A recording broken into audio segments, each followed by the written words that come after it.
নমস্কার, আমি সৌরভ চ্যাটার্জি আবার চলে এসেছি আপনাদের চ্যানেল লজিক্যাল ইনভেস্টমেন্টে।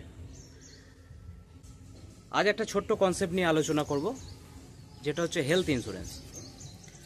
তো আপনি মনে করছেন যে হেলথ ইন্স্যুরেন্স আমি এখন করব না, হেলথ ইন্স্যুরেন্স করা মানে আমার কবে রোগ হবে, কবে অসুস্থতা হবে, আমার তো বয়স এই সবে 20, 22, 25 কি 30, 35, এত তাড়াতাড়ি আমার অসুস্থতাও হবে না, তো আমি তাই এখন হেলথ ইন্স্যুরেন্স করব না।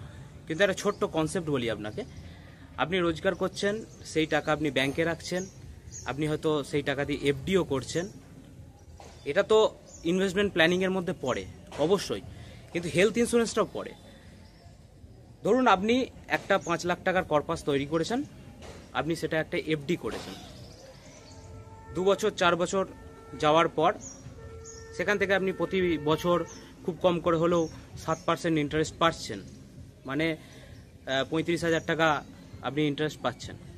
এবার 4-5 বছর বাদে গিয়ে দেখা গেল যে আপনার ফ্যামিলির কারুর একটা কোনো অসুস্থতা হয়েছে, তাহলে সেক্ষেত্রে ওই 4-5 লাখ টাকা কিন্তু আপনার একটা হসপিটালের 1 দিন বা 2 দিনের খরচের মধ্যে কিন্তু চলে যাবে, নষ্ট হয়ে যাবে।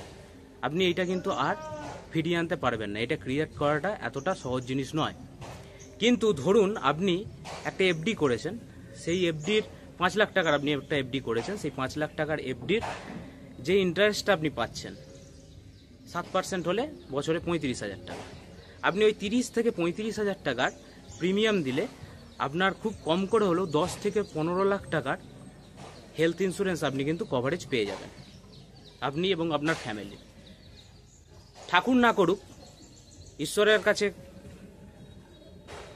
আবেদন করব যেন কোনো ফ্যামিলিতে এরকম ঘটনা না ঘটে, কিন্তু যদি এরকম ঘটনা ঘটে যায় যে কারুর ফ্যামিলিতে কোনো অসুস্থতা, বড় অসুস্থতা চলে এলো, তাহলে সেক্ষেত্রে কিন্তু আপনি এই মেডিক্লেমের টাকাটা দিয়ে ওই সমস্যাটা থেকে বেরিয়ে আসতে পারবেন। আপনার এই জমানো পুঁজিটা বা যে টাকাটা আপনি এফডি করেছেন বা জমিয়ে রেখেছেন, সেই টাকাটাই কিন্তু হাত পড়বে না।